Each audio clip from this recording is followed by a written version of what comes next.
Ring road scandal کی تحقیقاتی report وزیر اعظم کو پیش کر دی گئی ہے. اس حوالے سے D G anti corruption Punjab Gohar Nafees کا کہنا ہے کہ الائنمنٹ کی منظوری وزیر اعلیٰ پنجاب سے نہیں لی گئی, سی ڈی اے اور این ایچ اے سے این او سی نہیں لیا گیا.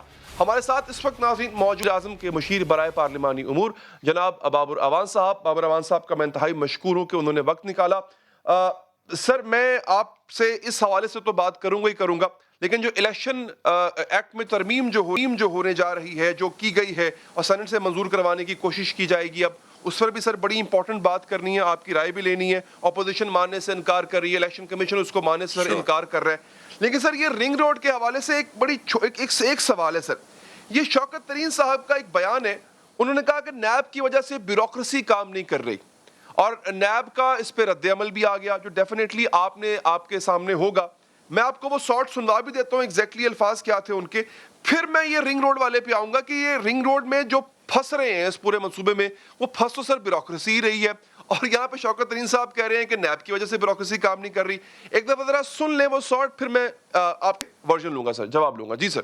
بیوروکریسی کام نہیں کر رہی نیب کی وجہ سے, اور ترین صاحب وہی ہیں جو حلف نہیں اٹھا رہے تھے کیونکہ ان کے نیب کے اوپر کیسز تھے, پر اچانک انہوں نے حلف اٹھا لیا, اور اب وہ کہہ رہے ہیں کہ نیب کے قانون میں ترمیم ہونی چاہیے. اعوان صاحب, is it inevitable right now? بسم اللہ الرحمن الرحیم. تھینک یو علی. پہلی بات تو یہ ہے کہ یہ پہلی حکومت ہے جس کے دور میں جب کوئی شکایت آئی تو اس کو پروب کیا گیا, اور پروب کسی نے جلسے میں کھڑا ہو کے جس طرح شہباز شریف صاحب کرتے تھے, اس کو پکڑ لو, اس کو ہتھکڑیاں لگاؤ, اس طرح نہیں ہوا. اور کچھ نام درست آتے ہیں الزامات کی زد میں, کچھ نام فالتو بھی آ جاتے ہیں. یہ ہر مقدمے میں اس طرح سے ہوتا ہے. ایک اس کا پہلو یہ, اور دوسرا جو پہلو ہے کہ ہمارے فائنانس منسٹر صاحب نے جو بیان دیا ہے, ان کے گورنمنٹ میں آنے سے پہلے آپ کو یاد ہے عمران خان کی گورنمنٹ کے دوران ہی ہم نے ایک آرڈیننس جاری کیا تھا, جس طرح یہ چلتی رہی پچھلی 2 حکومتیں اور کوئی اس کو ہاتھ نہیں لگا سکا تھا نیب آرڈیننس کو. ہم نے اس کو تبدیل کرنے کے لیے آرڈیننس جاری کیا.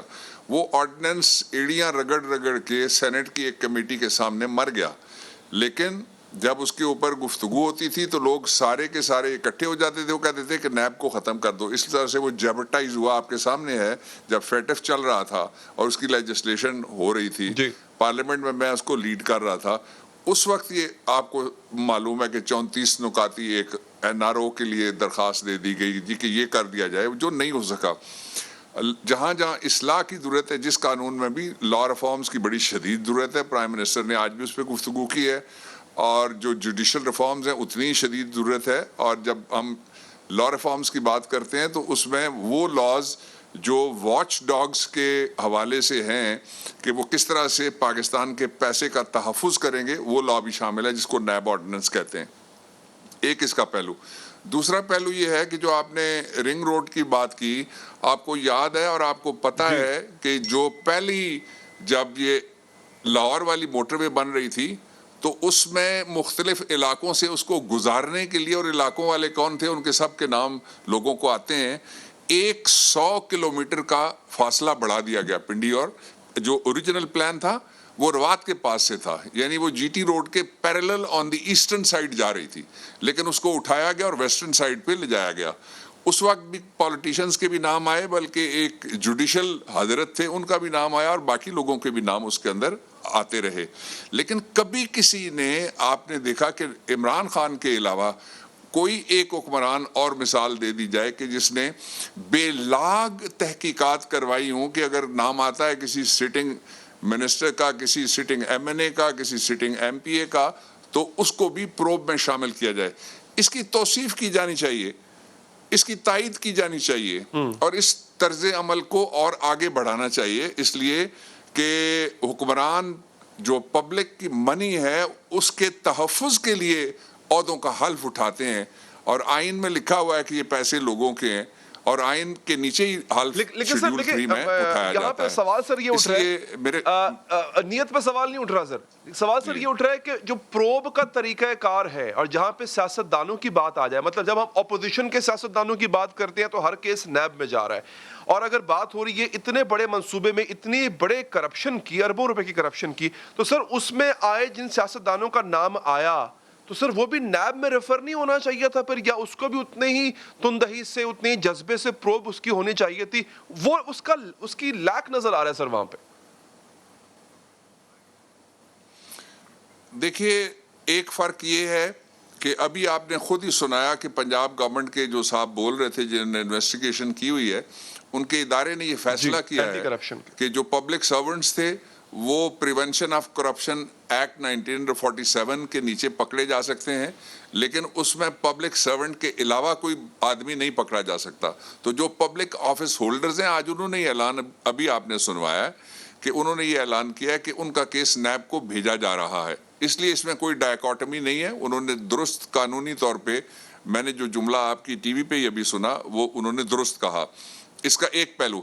اس کا دوسرا پہلو یہ ہے کہ ہماری طرف سے جن کے نام آتے ہیں وہ اپنا عہدہ بھی چھوڑتے ہیں, استعفیٰ دیتے ہیں, اپنے آپ کو کلیئر کرتے ہیں, کورٹس میں پیش ہوتے ہیں. دوسری طرف ایک انویسٹیگیشن چل رہی ہے جس کا ذکر کرنا بہت ضروری ہے, جس میں علی آپ کو یا مجھے جو چیک ملتا ہے ہم جب جمع کراتے ہیں تو ہمارے اکاؤنٹس کے اندر اگر کوئی 100 روپیہ بھی دوسرا آدمی جمع کرائے تو ہمیں نوٹیفیکیشن آ جاتا ہے کہ جی 100 روپیہ آ گیا ہے. میں نے پچھلے دنوں ایک اسلام آباد میں ایک جگہ جا کے خریداری کی, انہوں نے غلطی سے پنچ کیے اتنے پیسے جتنے میرے کارڈ میں نہیں تھے, تو انہوں نے فوراً بینک والوں نے فون کیا کہ یہ بہت بڑی رقم آپ کہاں پہ خرچ کر رہے ہیں.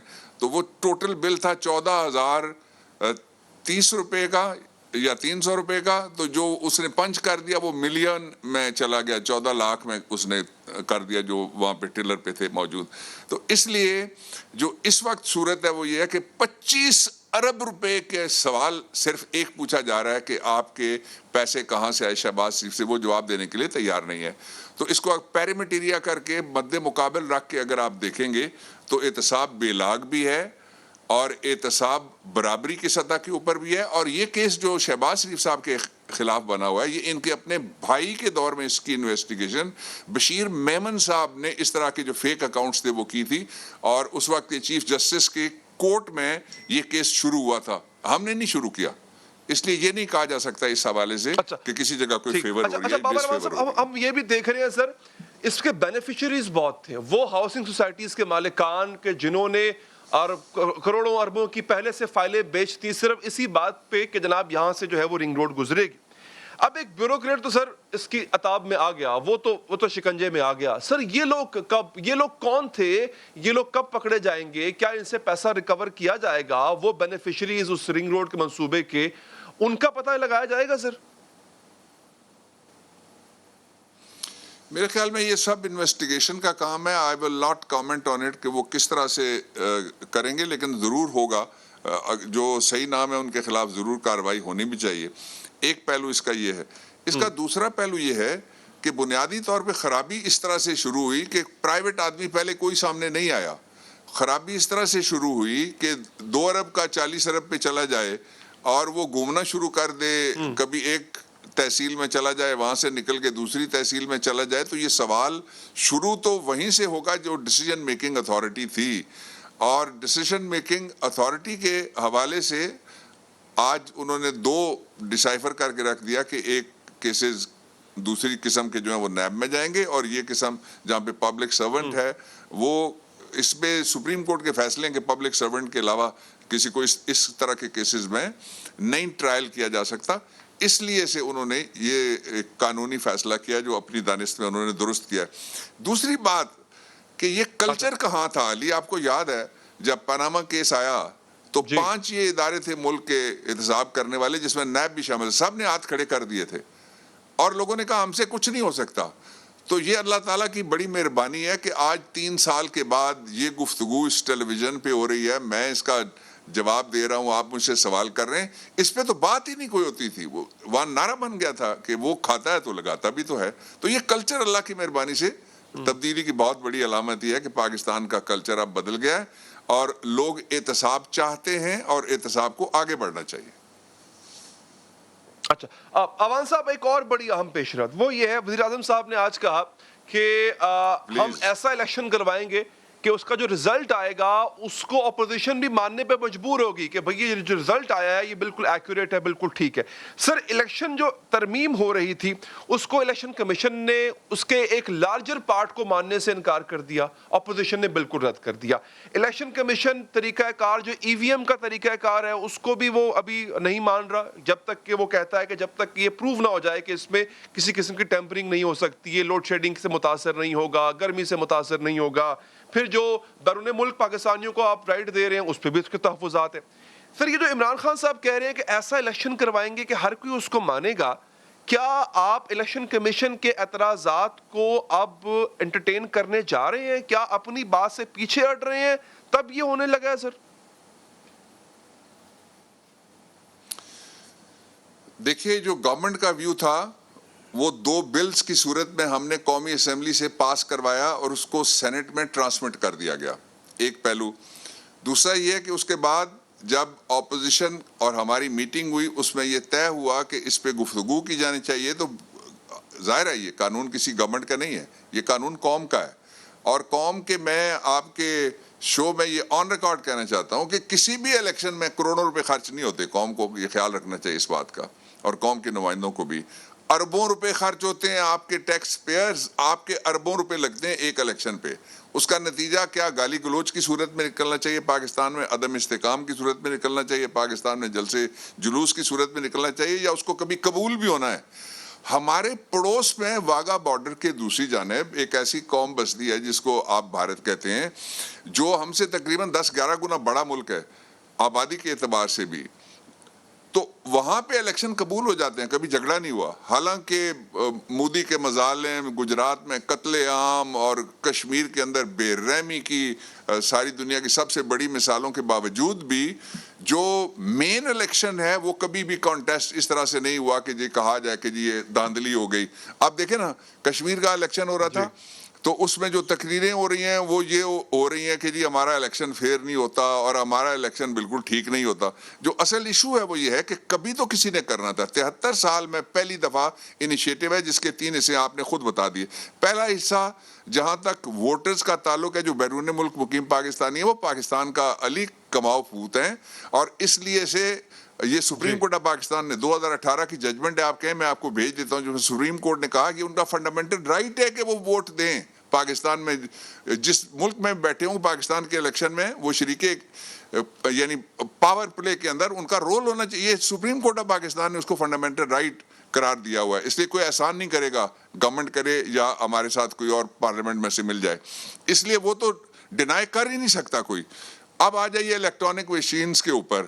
تو الیکٹرانک مشین اگلے ہفتے سے تقریباً شروع ہو جائے گا، ہم دکھانا بھی شروع کر دیں گے. 6-7 مشینیں جو ہیں وہ الیکشن کمیشن آف پاکستان بھی 5-6 بلکہ وہ دیکھی ہیں، اور گورنمنٹ کے لوگوں نے بھی وہ مشینیں دیکھی ہیں. یہ جتنے بھی خدشات ہیں یہ مشین دیکھنے کے بعد ہی دور کیے جا سکتے ہیں نا. تو یہ جو کمیٹی ہے اس کو بھی ہم وہ مشین دکھائیں گے، اور اس کے ساتھ ساتھ جو پرائم منسٹر نے کہا ہے اس کا ایک ثبوت ہے. پچھلی کوئی گورنمنٹ ایسی نہیں ہے کہ وہ اتنے ضمنی الیکشنز میں بھی ان کے ساتھ اگر کوئی الیکشن لڑتا ہے تو وہ جیت سکتا ہے. ورنہ طریقہ یہ ہے کہ جس کی گورنمنٹ ہو وہی ضمنی الیکشن جیتتا ہے، اس لیے کہ سارے اثر و رسوخ کو استعمال کیا جاتا ہے. یہ فیئر، فری، ٹرانسپیرنٹ، ہمارے اندر سے بھی کئی لوگوں کو یہ ٹرانسپیرنسی کھٹکتی بھی ہے کئی حوالوں سے، اس میں سے کچھ حوالے درست بھی ہو سکتے ہیں، لیکن پرائم منسٹر اس پہ کمپرومائز کرنے والے نہیں ہیں کہ جو شخص کرکٹ میں نیوٹرل امپائرز لایا تھا وہ الیکشن کمیشن ہو یا باقی ادارے الیکشن کرانے کے جو ذمہ دار ہیں، جس طرح RO کا الیکشن کہا جاتا ہے، تو وہ سب کو نیوٹرل ہونا چاہیے. نیوٹریلٹی ٹیکنالوجی کے ذریعے سے حاصل کی جا سکتی ہے، دوسرا کوئی راستہ نہیں ہے. سوال جو جس طرح سے اٹھے تھے سوال سارے کے سارے ٹرمپ کے الیکشن میں، سب کا جواب کہاں سے آیا؟ ٹیکنالوجی. چلیں ایک اور کنفیوژن سر دور کر دیں. اب یہاں پہ الیکشن کمیشن کا ایک اور اعتراض بھی ہے جو کہ سینٹ کے انتخابات کو اوپن بیلٹنگ پہ لے جانے کی تجویز ہے گورنمنٹ کی. اس میں سر وہ کہتے ہیں کہ یہ جو صدارتی ریفرنس تھا اس کا جو جواب تھا سپریم کورٹ کا اس کی رائے سے مسابقت نہیں رکھتا جو یہ والا قانون ہے. سر اس میں کیا آپ ابھی گورنمنٹ باؤنڈ ہے کہ وہ سپریم کورٹ کی اسی رائے پہ رہے جس میں کہا گیا تھا کہ آپ جو ہے وہ آئین کے مطابق سینٹ کے انتخابات کرائیں گے, یا آپ ترمیم کر سکتے ہیں؟ یہ سپریم کورٹ کی رائے کے عین مطابق ہے. علی رائے کیا تھی؟ رائے کوئی نہیں بتاتا کہتے ہیں اس کے مطابق نہیں ہے. رائے یہ تھی کہ سیکریسی آف بیلٹ پرپیچول سارے وقت کے لیے نہیں ہے, اس کو آپ لفٹ کر سکتے ہیں سیکریسی آف بیلٹ کو. یہ رائے ہے اس میں سپریم کورٹ آف پاکستان کی. نمبر 1. نمبر 2 یہ رائے ہے کہ اس کو لفٹ کرنے کے لیے آپ ایکٹ آف پارلیمنٹ استعمال کریں گے. ایکٹ آف پارلیمنٹ کیا ہے؟ ہم آرڈیننس لائے, اب اس کو ہم نے بل بنا دیا ہے. بل کو ہم قومی اسمبلی میں اور سینٹ میں لے کے, قومی اسمبلی نے پاس کیا, سینٹ میں لے کے جا رہے ہیں. اس پہ گفتگو کریں گے بامانی, میننگ فل. جو تجاویز, ہماری تجویز تو بلوں کی صورت میں سامنے ہے. جو پارلیمنٹ میں کھڑے ہو کے پرائم منسٹر عمران خان نے دعوت دیا اپوزیشن کو, ہم اس کو آنر کر رہے ہیں کہ جو تجاویز وہ دینا چاہیں گے وہ تجاویز ہم دیکھیں گے. جن پہ اتفاق رائے ہوگا وہ سینٹ کو بھیجی جائیں گی ان بلوں میں ترمیم کرنے کے لیے. واپس نہیں لیے جا سکتے, وہ سینٹ کی پراپرٹی ہیں اب بل. پہلے دن سے میں نے یہ کہا ہے, میٹنگز میں بھی, باہر میں نے یہی کہا, اس لیے کہ آئینی پوزیشن یہ ہے, اس کو کسی نے ڈینائی بھی نہیں کیا, کنفرنٹ بھی نہیں کیا. اچھا, دوسری جو اس کی بات ہے خاص طور پہ وہ یہ ہے کہ ہم اس پروسیس کو, پرائم منسٹر روز کہتے ہیں تقریباً کہ اس کو جلدی کرو, اور آج بھی میری صدر سے میٹنگ تھی, وہاں بھی یہی بات ہوئی کہ اس میں جلدی کی جائے. اس لیے کہ سپریم کورٹ آف پاکستان نے کوئی تقریباً 13 سال پہلے بھی کہا تھا کہ یہ عمل شروع کیا جائے, اور ٹیکنالوجی کا استعمال اور اوورسیز پاکستانیز کو ہوتا اس لیے نہیں ہے کہ سارے انتظار کرتے رہتے ہیں, جھگڑے چلتے رہتے ہیں, اینڈ میں کہتے ہیں آپ ٹائم نہیں ہے, اس سے اگلا الیکشن ہم دیکھ لیں گے. انشاءاللہ آنے والا الیکشن پرائم منسٹر نے درست کہا ہے صاف, شفاف, ٹرانسپیرنٹ ہوگا. اس لیے کہ صاف, شفاف, ٹرانسپیرنٹ ٹیکنالوجی بھی اور دوسرے اقدامات بھی ہم لا کے ذریعے سے سامنے لا رہے ہیں. بالکل, بہت بہت شکریہ جناب ڈاکٹر بابر اعوان صاحب آپ کے قیمتی وقت کا. آگے بڑھیں گے ناظرین. ملک میں سلسلہ غداریہ کی ممبرشپ جاری ہے. یہ وہ سلسلہ ہے جس کی ممبرشپ لی نہیں جاتی بلکہ زبردستی دے دی جاتی ہے. سلسلہ غداریہ قیام پاکستان کے ساتھ ہی وجود میں آ گیا تھا. اس کے تحت غداری کے سرٹیفکیٹ بانٹے جاتے ہیں, حب الوطنی پر سوال اٹھائے جاتے ہیں, ان سوالوں کے جواب بڑے کڑے ہوتے ہیں. غداری کا یہ سرٹیفکیٹ پاکستان بنانے والے کی بہن کو بھی دیا گیا تھا. اس بہن کا ساتھ دینے والے اس کو دیا گیا تھا جس نے ان کا ساتھ دیا. اس ملک کا ایٹمی پروگرام شروع کرنے والے کو بھی غدار کیا گیا. ملک کو ایٹمی طاقت بنانے والے کو بھی غدار کہا گیا. قرارداد پاکستان پیش کرنے والے کو بھی غدار کہا گیا. سندھ اسمبلی سے مسلمانوں کے لیے علیحدہ ملک کی قرارداد منظور کروانے والے کو بھی غدار کہا گیا. اب ایک بار پھر موجودہ حکومت کے ایک وزیر نے ملک کے ایک سابق وزیر اعظم کو غدار کہا ہے. بھٹو جس کا یہ نعرہ مارتے ہیں کہ زندہ ہے بھٹو, زندہ ہے. بھٹو نے پورے سندھ کو مار دیا ہے. یہ وہی بھٹو ہے کہ جب سمجھ گیا کہ اکثریت نہیں رہ سکتا تو اپنی وزیر اعظم کی کرسی کے لیے ادھر تم ادھر ہم, ملک کو توڑ دیا اس غدار نے.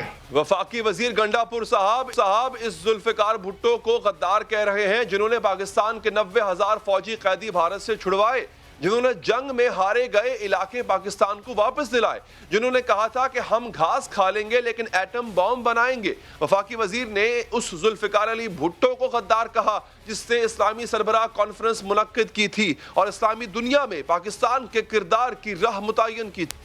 شہید ذوالفقار علی بھٹو کو انہوں نے جسارت اور ہمت کیسے کی کہنے کی کہ وہ غدار ہیں. یہ غداری کے پرچے ہوتے کون ہوتے ہیں دینے والے؟ وہ آپ کے فوجی, وہ آپ کے سپاہیوں کو واپس لے کے آیا تھا, اس کے لیے غداری کی گئی. انہوں نے کس لیے شہادت دی؟ ایٹمی پروگرام آپ کو دیا انہوں نے, اس کے لیے شہادت. آپ ان کو غدار کہہ رہے ہیں. ذوالفقار علی بھٹو کو غداری کا سرٹیفکیٹ دینا یقیناً افسوسناک ہے, قابل مذمت ہے. لیکن ذوالفقار علی بھٹو نے جب خود اقتدار سنبھالا تھا تو انہوں نے بلوچستان حکومت برطرف کی. بلوچستان کے وزیر اعلیٰ سردار عطا اللہ مینگل پر ملک دشمن سرگرمیوں میں ملوث ہونے کا الزام لگایا.